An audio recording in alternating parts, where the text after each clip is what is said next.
Welcome to Digital Asset News. Take the top stories in cryptocurrency and digital assets and bring them down to bite-sized pieces. So today we're going to take a look at the battle of the billionaires as Marc Cuban and Elon Musk get into words.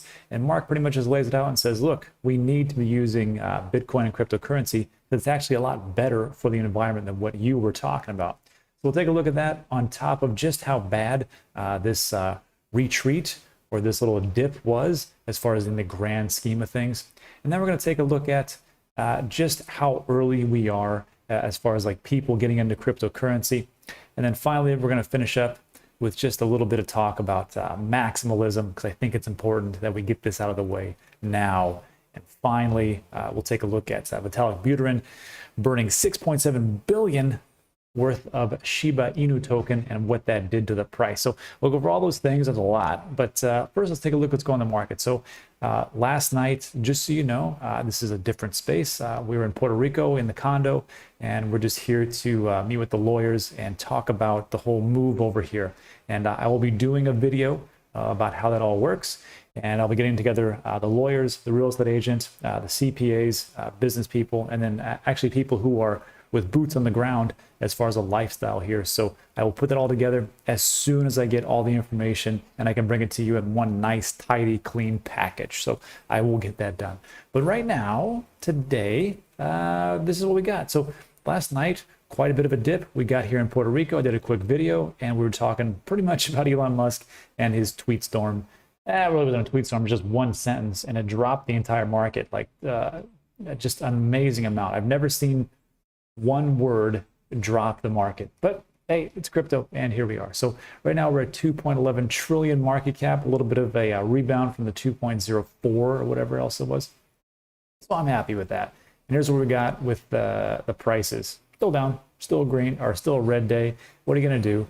And it's a bummer because to me, I find this fascinating when we've got Marc Cuban, who before in the beginning wasn't a big fan of crypto and digital assets, and all of a sudden he's like, maybe Bitcoin. I was like, yeah, Ethereum could be a supercomputer, and then Dogecoin, we're going to set that in our Mavericks gift shop for all our sweet merch. So I mean, hey, it's something.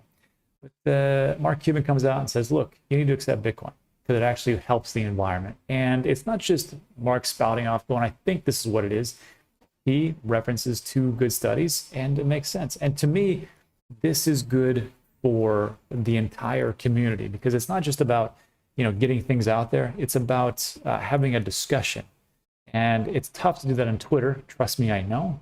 But when you come with facts, it's kind of hard to, go against those. So Marc Cuban, here's the message. He goes, we at Mavs.com will continue to accept Bitcoin, ETH, Doge, because we know that replacing gold as store of value will help the environment. And what he's actually referencing, it's an article by the New York Times. I'll link it in the description. Published back in 2005, shed light on the gold mining industry. And this included, and it wasn't just like, a little snippet off piece. They included tours of the gold mines in the American West, Latin America, Africa, and Europe. States some metal mines, including gold mines, have become the near equivalent of nuclear waste dumps. Did not know that. That must be tended in perpetuity. Hard rock mining generates more toxic waste than any other industry in the United States, according to the EPA. Agency estimated last year the cost of cleaning this up was $54 billion. So no idea it was that much of a carbon footprint, but here we are. But in all honesty, doesn't everything take energy? I mean, and people will talk about this, like, they're like, hey, look, I mean, Bitcoin takes a lot of energy, but so does running a bank. So does running this, so does running that. The question is how much you're using for renewables, and how much is it really actually needed? And the next article really breaks it all down. It was called Bitcoin Does Consume a Lot of Energy, but Here's Why It's Worth It. And I'm going to link that in the description. You should read this article. It is fantastic, by Dominic Frisby. And he just pretty much lays out why it all is. And he goes into the history as far as like Adam Back and why he said that these things need to have monetary value. And he even takes a look at like spam and all those things. It's really good. So I'll link it. You can check it out. But it just makes a lot of sense. And on top of that, it's good that Marc comes out, because usually you kind of only listen to your peers, unfortunately. I mean, I could go tell Elon Musk that he should, do this certain thing, but when a billionaire comes out, it kind of helps out a little bit.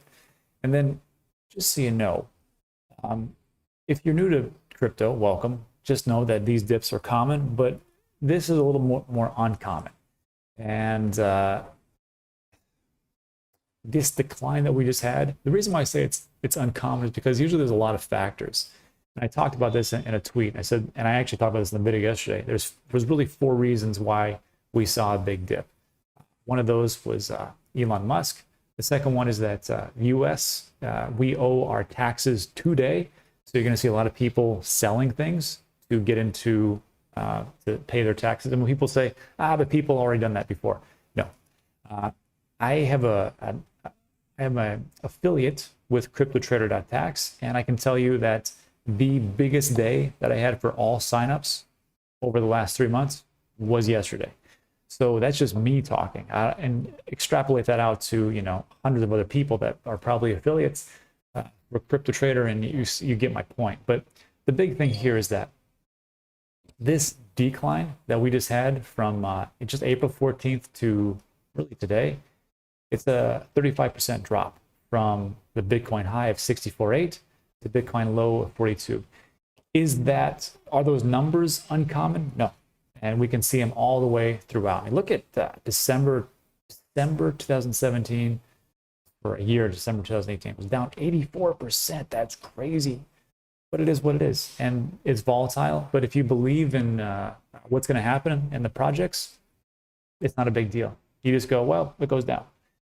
Last night, I took a look at my portfolio and I was down bigly. And everybody talks about how you got to buy the dip, you got to buy the dip. But even to me, it's still hard to go, I'm going to buy some more. But you just have to, let me rephrase that. You don't have to do anything. You don't have to listen to me. This is just financial opinion, not financial advice. But what I did, I bought a lot of stuff last night. And it's like, I've been doing this every time for these dips. Like the last one was, again, the same thing, Elon Musk tweet. It's just getting out there and doing the work. And when people come up to you later and be like, oh, you're so lucky because, you know, you got so much in this crypto and you were so, no, I wasn't lucky. I did my job. I put the work in, and these are the fruits of the labor. So just kind of remember that as time goes on. And then lastly, just as I want to point out that I think the reason why Tesla and Elon Musk are putting all this information as far as like we need to for renewables and have a carbon tax, it's because Tesla seeks entry in the U.S. fuel credit market. And I'm gonna skip all this up to the very last part. Tesla would generate the most lucrative type of credits, known as D3s, which trade at a significant premium to the larger pool of additional ethanol credits. So just remember that there's a reason behind the reason. That's really it. That's really what I think is going on. So let me know what you think in the comments section. Let's move on to our next piece. And that is Marc Cuban. That is Marc Cuban again. And I thought this was interesting because Marc's like, Bitcoin eat Dogecoin. But then he asked the question on Twitter, like, who uses Cardano for anything? And in all honesty, Marc, no one was really using Dogecoin that much until you brought a use case for it, which is to Mavericks merchandise. And now I know people will say, but for charity and for other things, sure, that's true. I have nothing against Dogecoin. I don't really care. But when Marc here is like talking about like, what's the use case? Well, Marc, you gave it a use case. You accepted it for your merchandise. If you did the same thing for Cardano, the same thing. And then I thought it was a pretty good back and forth. And Charles Hoskinson, CEO of IOHK, he put out a nice little video and just explained to Marc what's so great about Cardano. And then Marc comes back, he goes, well, first Charles says, seriously, Marc, it was a friendly invite. So he invited him up to his ranch in Wyoming. He says, but if you want me to pitch ADA over Twitter, okay. We have 5 million students in Ethiopia, thousands of assets they show on Cardano, a nice dApp ecosystem brewing for a smart contract launch. And people are right, smart contracts are not available right now to Cardano, and it won't happen until August. So we're looking at 2.5 months. So yeah, you're right. No one's really building. I mean, they're building, but there's nothing really live. And a new VC model with Catalyst. And then Marc just says, that's great. I'm happy for your app in Ethiopia and thousands of assets included. Let's talk when the platform stops brewing and starts serving. Not saying you can't do well, just saying you aren't there yet, but you're in an ETH OG. Why no smart contracts to start? And hey, it's a good point. And then, of course, Charles can come back and go, like, we're very regimented.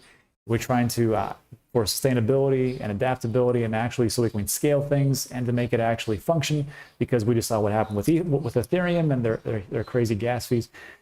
He'll come back and it'll go from there. The big thing is you have the discussion. You don't call each other morons and idiots and just ridiculousness that we see on Twitter all day long.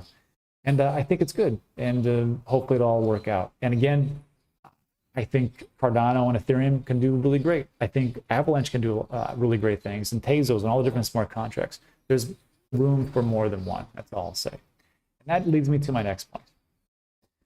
Two things. First of all, maximalism. Let's kind of drop it, can we? Even I get caught up in that, even on Twitter. So I have to remember, and Raoul Pal said something very smart. He said, Bitcoin maxis are the problem for the space. When people are getting in, they listen to all these people, and it gets very negative. So just kind of be like, hey, it's okay. And I made this example like this on Twitter. I said, and the comment was, I'm bullish on Disney Plus. And then the Netflix army comes out and says, you're an idiot. Netflix is the best documentaries and more viewers. Prime Video army. Prime Video says, you're so dumb. We've got way more independent movies and we're built on Amazon, you idiot. And then me, I just says, hey, you could have all three. It's not entertainment advice. And the reason why I said this was a joke to just kind of say, like, who cares?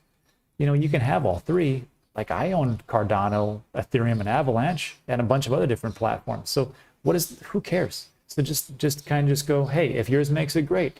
I think mine's going to do well, but hey, gentleman handshake, and then let's see who wins the race. And that's really shouldn't be it. I think if we can do more of that, I think we'd be a better place as far as like accepting new people as they come in. And speaking of that, there was this one from Samrid Mishra. He says, I'm glad to see how many people now, as compared to past cycles, know about crypto. And few talk about the use cases, not only on Twitter, but also in the real world. And before we wrap all this up, I just want to say this. So the whole thing about this is that in 2017, when everything just went to the moon, I remember everybody talking about Bitcoin and crypto, and everybody was talking about it. And as soon as there was a crash in 2018, nobody talked about it. And even my friends, would come to me like, hey, how's that working out for you, genius? And, didn't. Of course, it was tough to swallow your pride and go, yeah, I didn't really do too well. But I think it's going to come back. I'm a dollar cost average. Like, okay. And here we are. So the thing I want to talk to speak to is that I think when people talk about cryptocurrency and, and they talk about Bitcoin and whatnot, I think what the real message we should be is we should probably just kind of get away from the cryptocurrency part. And at least I'm going to try to do this. You can do whatever you want to. But an example of this is as we get new people in, they're still confused. So like we picked up my wife's friend yesterday from the airport here in Puerto Rico, and we're talking about cryptocurrency. She's like, yeah, I saw that on the news, and when they talk about it, and they're like, it's currency, but I don't understand because I have $1. So what's the point of having a currency online? It's the same thing. And I was like, yeah, absolutely right. And then, so to actually explain it, like if you really want to break it down like that, now you got to start to talk about the Federal Reserve and, that little nonsense quantitative easing. And then you have to talk about all the fractional reserve lending and how it's important to be unbanked. And it's very difficult to get in that conversation. To make it simple, like I just said, it's like all about stores of values, right? Gold, silver, paintings, like this one back here, I don't know who made this. But I mean, those can be store of values. It makes it a lot easier to explain store of values versus a cryptocurrency. And then we talk about digital assets. I go, it's like like anything that you can buy online that would be considered of value. So even think about like airline rewards points. That would be like a digital asset type of thing. And I guess in some way it would also be considered a currency. So I just think it's just a little bit easier to talk about instead of going it's a cryptocurrency, to say stores of values, digital assets, because we got so many people coming in. I just want to make it simple for everybody. Again, you can go as deep as you want to, but I think it's just easier for the day. And let's just finish off with two things before we get going. First of all, today's the last day to pay taxes. This is the last day you're going to hear me talking about taxes until next year. So if you're looking for some help, use cryptotrader.tax. Links in the description. Dan users get 20% off. And I just paid mine, and it sure did hurt. All I can really say. And then lastly, I just want to talk about Shiba Inu. This is mostly for my friend George, so we can, hey George, just because he's a big investor into these dog coins. Just so you know, Vitalik burned $6.7 billion worth of Shiba to reward generous hodlers. And this is what he said. He says, I've actually been impressed by how the dog token communities have treated the recent donations. And if you don't know, Vitalik he donated $1 billion worth of Shiba Inu, which was gifted to him from one of the founders. And he put that into India COVID-19 relief, which I thought was fantastic. They didn't want to do that, the founders and co-founders, but he did it. And look, there's people dying over there, so that's great. He says plenty of dog people have shown their generosity and their willingness to not just focus on their own profits, but also be interested in making the world as a whole better. I support all who are earnestly doing that. And because of that, because people weren't like, damning him to hell, he said, hey, thanks so much. I appreciate it. Let me just burn the rest of and he burned 6.7 billion worth. So that should do a little something for the price. Just so you know, Shiba Inu is ranked 22nd. And it was just listed on Binance, which really helped it to go up like to the moon.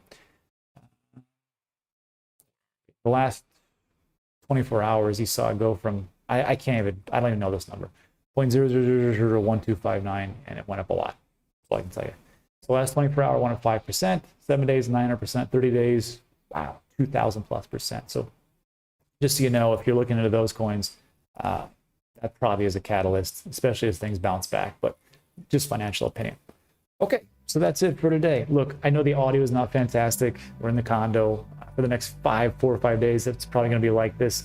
We'll probably meet up with Ryan and Alex and Weston and the crew today. Maybe a little Lucas if he gets time. Not today, sometime this week. I got stuff to do. And that's it for today. So thanks for watching all the way to the end. I appreciate it. Like the video, give it a thumbs up. Consider subscribing. All that great stuff. See you on the next one.